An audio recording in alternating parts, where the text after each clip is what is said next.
Hola a todos. Y si no, no soy yo. En primer lugar, quiero comenzar recordando a Charlie Kirk, uno de los mejores divulgadores de las ideas de la libertad, un referente que nunca le dio la espalda al debate abierto. Su muerte no debe paralizarnos. Tenemos la obligación de seguir al frente y no claudicar en la batalla por las ideas. Tarde o temprano, el bien y la verdad triunfarán. Dicho esto, me pone muy contento estar hoy aquí junto a todos ustedes. Me alegro mucho de que CIPAC, la cumbre derechista más importante del planeta, haya llegado a Paraguay y espero que pronto esté presente en toda Sudamérica, dando la batalla cultural a lo largo y a lo ancho del continente.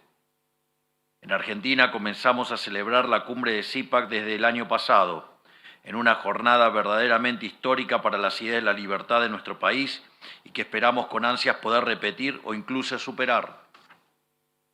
Gracias a Soledad Cedro, CEO regional de CIPAC, por haberme invitado y también gracias a todos los que han venido a escucharme. Es siempre un privilegio para mí aprovechar cada ocasión para llevar las ideas de la libertad a todos los rincones del planeta. Quiero comenzar diciendo que Paraguay es un ejemplo de lo que hay que hacer en materia económica, tanto para mi país como para el resto de Sudamérica. Hace décadas eligieron abrazar las ideas de la libertad y como consecuencia han logrado que la inflación sea cosa del pasado, sumado a que no han dejado de crecer en los últimos 20 años. Y gracias al régimen de Maquila han sabido explorar su industria local al máximo, incrementando las exportaciones y generando puestos de trabajo genuinos. Su experiencia es prueba fehaciente de que cuando las regulaciones acompañan y no estorban, cuando los impuestos son bajos y no ahogan, la capacidad de los países para comercializar crece, creando más bienes y servicios de mejor calidad a un mejor precio. En cambio, nosotros en Argentina, que tan solo estamos a una frontera de distancia, durante los últimos 20 años hemos hecho todo de manera diametralmente opuesta. Montamos un Estado elefantiásico con un gasto público enorme. Tomábamos deuda con todos los agentes del mercado existentes a los que luego terminaríamos defolteando. Una vez perdida la capacidad crediticia, emitimos peso de forma descontrolada para financiar tanto gasto y sumado a expropiaciones sin sentido, corrupción con la obra pública y un sinfín de calamidades, crecer como país se volvió algo literalmente imposible. De hecho, hay una frase muy contundente que solía utilizar Milton Friedman y que se lo planteaba siempre a sus alumnos extranjeros cuando les preguntaba sobre algo y le decía primero los datos. O sea, ¿qué dicen los datos? Bueno, en esto los datos son categóricos. Los resultados están a la vista. Entre el año 2012 y el 2024, Paraguay creció a una tasa anual compuesta del 3,1%, mientras que Argentina decreció al ritmo del 0,1% anual en el mismo periodo. Es decir, que en términos per cápita, les diría que estamos casi un 15% abajo, un retroceso verdaderamente aterrador. De hecho, cuando nosotros llegamos al gobierno, la pobreza, digamos, cuando se corregía por lo que tiene que ver con los controles de precios y el sinceramiento de las variables, era del 57%. La inflación corría al 1,5% diario y obviamente teníamos además grandes problemas financieros en el Banco Central y en el Tesoro, y el déficit fiscal consolidado era de 15 puntos del PBI. Pero más allá, digamos, de la calamidad en que se encontraba la economía argentina al momento en el cual nosotros llegamos al poder, ya veníamos también cometiendo muchísimos errores desde tiempo atrás. Es más, los argentinos incluso desperdiciamos la oportunidad de nuestras vidas cuando nos opusimos al ALCA en el año 2005. en lo que hubiese sido el acuerdo de libre comercio más grande y beneficioso de nuestra historia. Un tremendo error que terminamos pagando muy caro más tarde, pero que solo no perjudicó a Argentina, sino que también al resto de la región al impedir que el acuerdo prosperara entre las demás naciones. Gracias a Dios, hace 2 años los argentinos eligieron cambiar. Decidieron decirle basta a la miseria y en diciembre de 2023 eligieron como presidente a un liberal libertario para poner en práctica un proceso de profunda reforma que a esta altura ya se pedía a gritos. Y gracias a ese mandato que nos comprometimos a cumplir a rajatabla, pusimos en marcha un plan de orden fiscal, monetario y cambiario que empezó a rendir importantes frutos. Básicamente pusimos en orden las cuentas del Tesoro Nacional en el primer mes de gestión. A mitad de año pusimos en orden las cuentas del Banco Central y desde ese momento frenamos la emisión monetaria. Y no solo eso, sino que además hicimos cerca de 9.000 reformas estructurales. Por ejemplo, la baja de la inflación, donde pasamos de estar al borde de un nuevo proceso hiperinflacionario, es decir, la inflación viajaba al 1,5% diario. Hoy es 1,5% la inflación, pero en términos mensuales.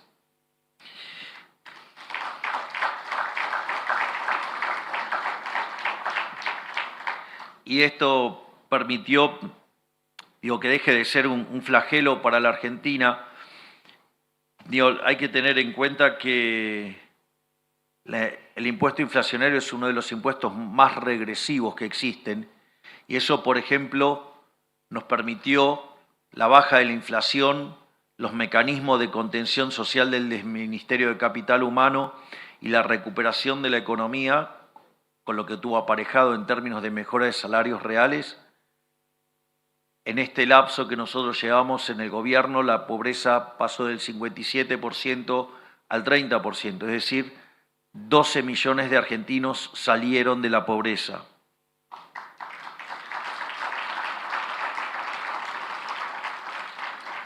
Y en materia de indigencia, hoy 6 millones de argentinos que antes no comían, hoy sí comen porque salieron de la indigencia. A su vez, en paralelo, somos el primer gobierno en los últimos 123 años de historia que tiene déficit cero después del pago de intereses. Entendimos que la raíz de todos los males de la economía argentina era el déficit fiscal, producto de la adicción al gasto público. Al igual que Paraguay, entendimos que equilibrar las cuentas y mantenerlas en orden debía ser la columna vertebral de cualquier proceso de cambio genuino. Al fin y al cabo, ningún proyecto, cualquiera sea su tipo, puede construirse sobre la base de gastar más de lo que se recauda. Las veces que se ha intentado, ha terminado indefectiblemente en catástrofe, tal cual ha quedado registrado en la triste historia de nuestro país durante el último siglo. De hecho, Argentina ha probado esa receta, que tiene el nombre de la receta keynesiana, que no es ni más ni menos que decir que es bueno el déficit fiscal, que es bueno la manipulación de la tasa de interés vía política monetaria, regulaciones y cercenamientos de libertades y controles. Y la verdad es que Argentina probablemente haya sido el país que más lo aplicó en la historia. Y la consecuencia es clara, de ser un país desarrollado, después de casi un siglo de estar aplicando estas medidas descabelladas, Argentina se convirtió en un país subdesarrollado, una cosa nunca vista en la historia. Por eso, el modelo que proponemos nosotros está inspirado en las ideas de la libertad que hicieron grande a Occidente y que constituyen los cimientos de nuestra Constitución Nacional y que nos condujeron a nuestra era dorada a principios del siglo XX. Nosotros recurrentemente al momento de presentar nuestras ideas, frecuentemente trabajamos con la definición del liberalismo de quien es nuestro máximo exponente de la historia del liberalismo argentino, que es el profesor Alberto Venegas Lynch, hijo, que además tenemos el privilegio de que uno de sus hijos, Berti, sea diputado nacional por la provincia de Buenos Aires, y ahora hemos logrado que su hermano Joaquín, digamos, decida meterse en el barro de la política para ser candidato a senador por la provincia de Entre Ríos, senador nacional. Así es que, digamos, estamos llenando el Congreso de liberales puros. Y es por eso que en ese contexto es que toma aún mayor sentido la definición del liberalismo de nuestro máximo prócer de las ideas de la libertad, que dice: el liberalismo es el respeto irrestricto del proyecto de vida del prójimo, basado en el principio de no agresión y en defensa del derecho a la vida, a la libertad y a la propiedad, cuyas instituciones son la propiedad privada, porque sin propiedad privada no hay mecanismo de precio y por ende no hay cálculo económico y eso conduce a la miseria. Mercados libres de intervención estatal, porque la intervención estatal lo que hace es contaminar la señal de precios.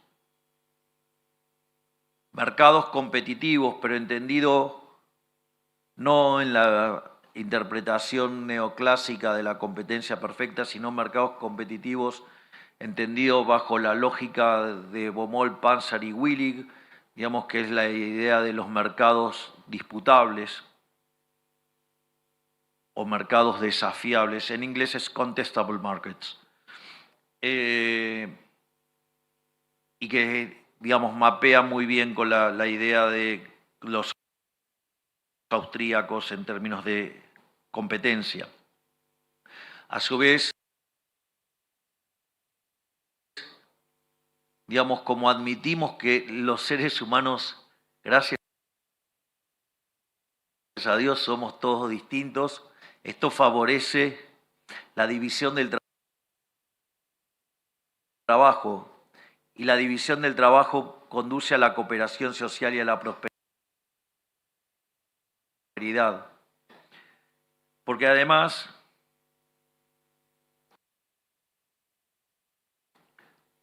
esto, más allá que estos principios que nos hicieron codearnos con las potencias del mundo y transformar la República Argentina en la tierra prometida de quienes buscaban un mejor porvenir, es muy importante como criterio al momento de definir no solo el norte de una política, sino cómo estructurar la política. Nuestra política está basada en criterios morales. Es decir, nuestro norte es que Argentina sea el país más libre del mundo y sabemos que eso nos va a traer prosperidad.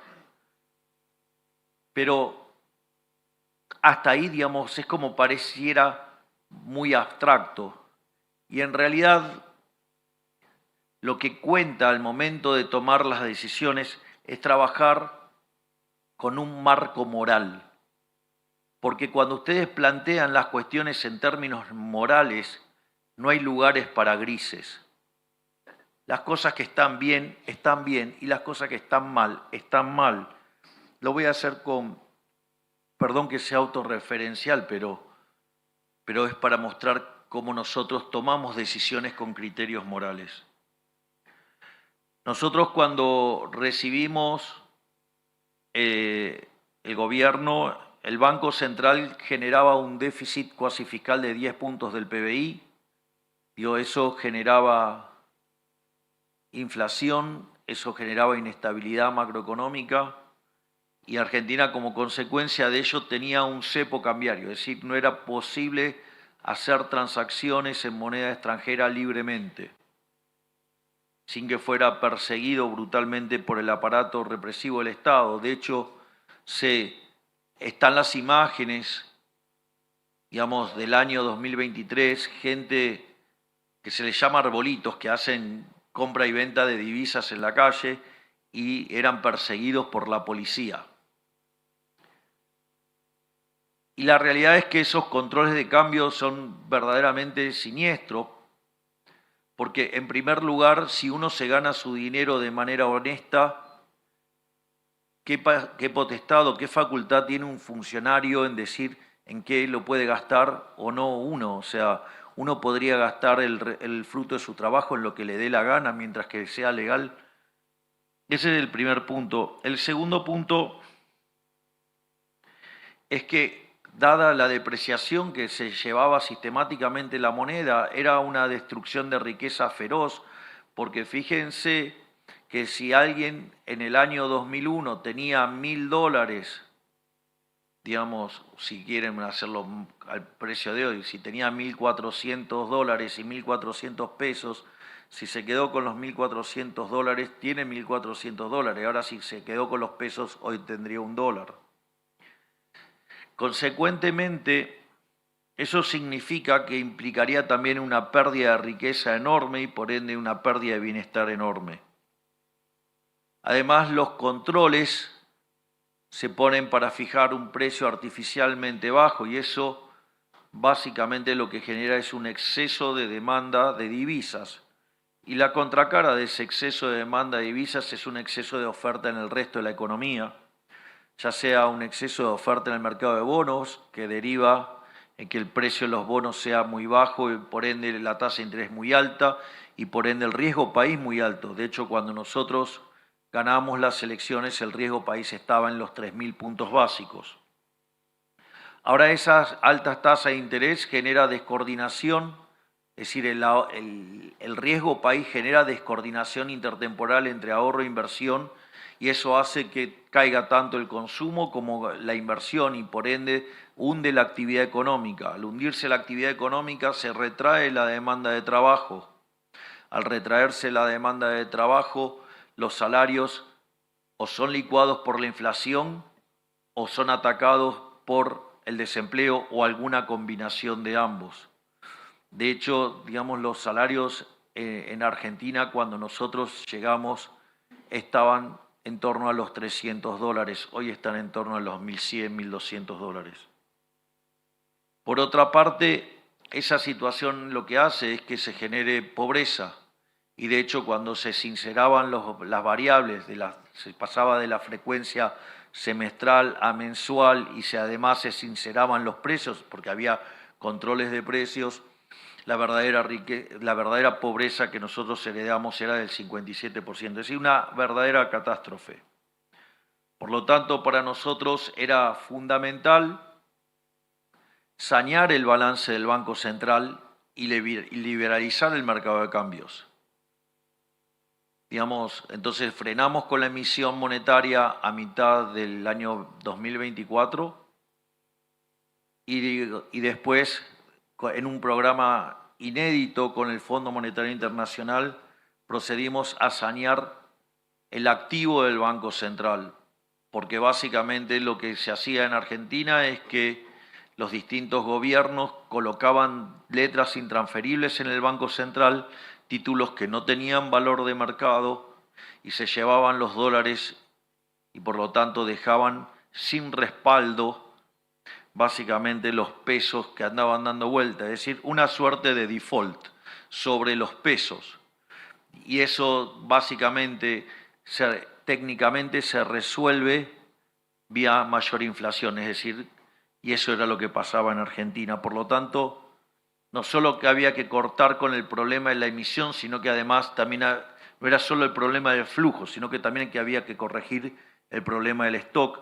Y eso nosotros lo hicimos con el acuerdo que celebramos con el Fondo Monetario Internacional y que lo firmamos a mitad de abril de este año, donde básicamente recibimos un paquete de apoyo donde el Tesoro esos dólares que recibió lo utilizó para cancelar deuda con el Banco Central, de modo tal de terminar con la estafa inflacionaria. Es decir, la deuda bruta no varía, pero cambia el acreedor. Pero lo más importante es dejar de estafar a los argentinos de bien que tenían pesos o que tienen pesos. Cuando nosotros propusimos esto, decían que no lo íbamos a hacer porque básicamente era el año electoral y que no había por qué, correr este riesgo. Entonces, fíjense que ustedes ahí se enfrentan a una decisión de política económica donde tienen que pensar o en términos utilitaristas, ¿sí?, con una contraparte electoral, y por otro lado en hacer lo que es correcto, que es abrazar las ideas de la libertad y avanzar en la liberalización. Y así es que contra todo pronóstico que decían que nosotros no íbamos a levantar el cepo porque se trataba de un año electoral, cuando nosotros conseguimos el financiamiento que nos daba tranquilidad sobre el balance del Banco Central, básicamente nosotros decidimos quitar el cepo, porque no se negocia con el mal. Cuando ustedes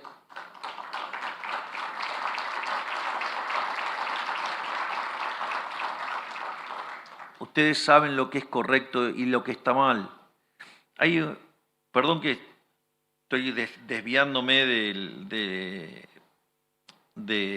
la base de lo que traía como discurso, pero hay un trabajo que lo recomiendo enfáticamente, un trabajo del profesor Jesús Huerta del Soto que se llama La teoría de la eficiencia dinámica. Lo recomiendo, pero muy enfáticamente. De hecho, cuando lo condecoré en su visita a la Argentina, justamente hablé de la importancia de este trabajo del profesor Huerta de Soto. Porque el profesor Huerta de Soto lo que dice es, la teoría de la eficiencia dinámica tiene que ver con hallar aquel sendero que maximiza el crecimiento económico, vendría a ser. Pero lo que señala también es que algo que es eficiente no puede ser que sea injusto. Es decir, ustedes por el óptimo de Pareto o en nombre del óptimo de Pareto no pueden estar cometiendo injusticias y aberraciones porque supuestamente eso utilitaristamente le va a dar algo mejor. Y eso no tiene sentido. De hecho, hay un libro maravilloso de Israel Kirzner que se llama Capitalismo, Creatividad y Justicia Distributiva, que cuando arranca la discusión dice: sabemos que el sistema capitalista y libre de empresa es más productivo, ¿sí?, pero nos acusan de que el sistema es injusto. Y lo que dice Israel Kirzner es cierto que somos más productivos, somos más eficientes, pero si el sistema no es justo, no vale la pena defenderlo. Y lo que hace justamente en ese libro Israel Kirzner es mostrar que la combinación del principio de apropiación de Locke, sumado a la idea de Hayek de los mercados como proceso de descubrimiento, es decir, el capitalismo de libre empresa no solo es más eficiente, sino que además es el único sistema que es justo. Y lo que deviene del trabajo de Huerta de Soto es que si ustedes van y abrazan los valores justos, los valores éticos, la ética judeo-cristiana, que es la ética de Occidente, que es lo que está detrás del capitalismo de libre empresa, eso va a ser eficiente. Es decir, lo más interesante del trabajo de Huerta de Soto es que ustedes podrían meter a una economía en un sendero dinámicamente eficiente, es decir, que maximice el crecimiento económico y no necesitan saber de economía. Lo único que necesitan es abrazar los valores morales correctos, es decir, gobernar con criterios éticos y morales acorde a los valores de Occidente, es decir, la cultura judeo-cristiana, que es lo que está detrás de la base de los fundamentos del liberalismo, y es por eso que trae tanta prosperidad. Y de hecho, en el caso argentino, en este aspecto, vale destacar que durante las últimas décadas hemos vivido el proceso inverso. El talento argentino se vio obligado a buscar en otras tierras aquello que su propio país dejó de darle, la posibilidad de cumplir sus sueños, de llevar a cabo un proyecto de vida.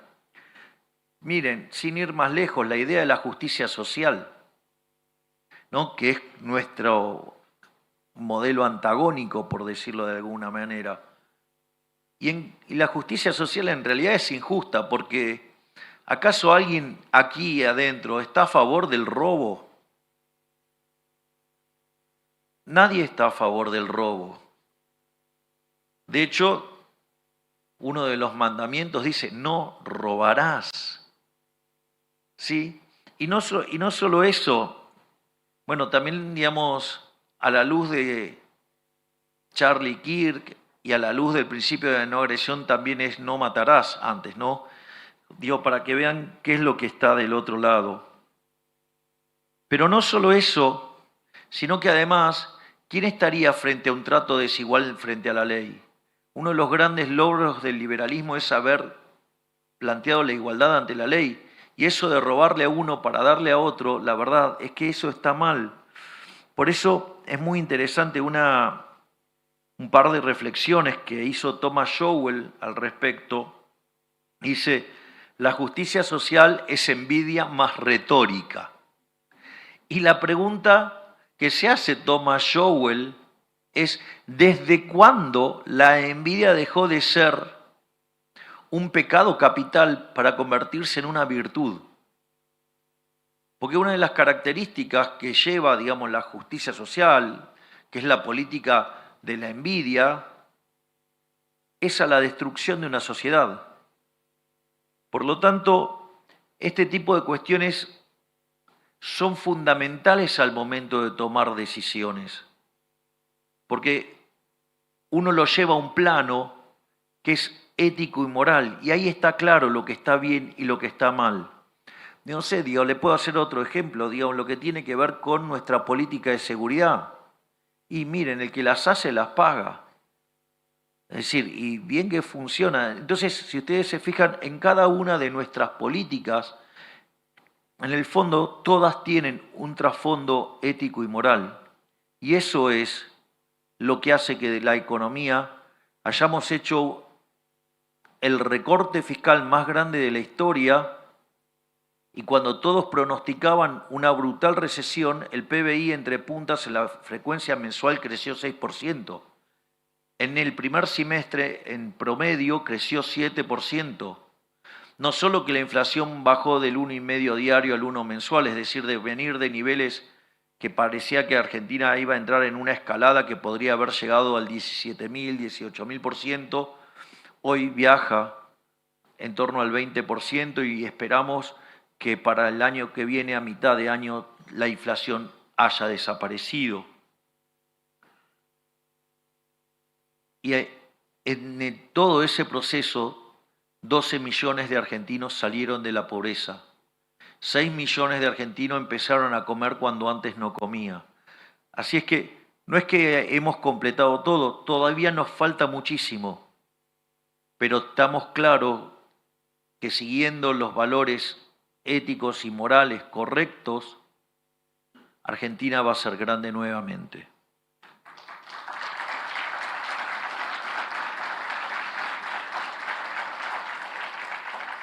Además, es importante entender que no hay terceras vías en este camino.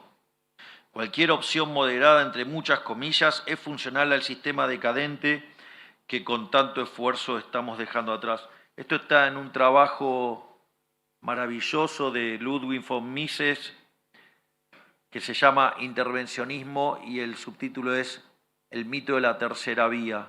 Mises dice, hay capitalismo de libre empresa y hay socialismo real. Cualquier solución intermedia tiende a socialismo y eso es pobreza.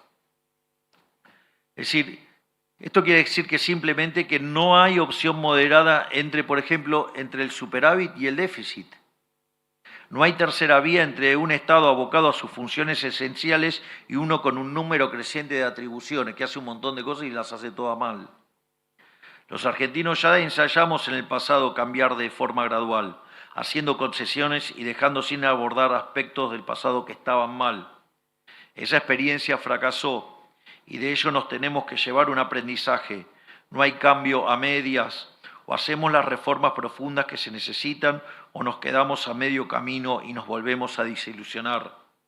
Por eso es que digo que las terceras vías son inconducentes. Cualquier intermedio, por más racional que parezca, deja abierta la puerta a lo peor del pasado. Afortunadamente, si Argentina crece y nuestro pueblo nos acompaña en las elecciones, seremos capaces de hacer grandes cosas con el pueblo paraguayo, de cuyo ejemplo tenemos mucho que aprender. De hecho, como fieles adeptos a la libertad de mercado, creemos que cada una de nuestras naciones tiene mucho que aportarle a la otra, ya que es mediante la cooperación y el intercambio voluntario que los pueblos crecen y prosperan. Justamente por eso es vital que existan espacios como CIPAC, que contribuyen a la propagación y defensa de las ideas que han hecho grande a Occidente. Muchísimas gracias, estimado, por la tarea tan enorme, impresionante que llevan. Además, cuántos lindos elogios te dio tu mujer, Matt, ¿eh? Aplausos para ellos.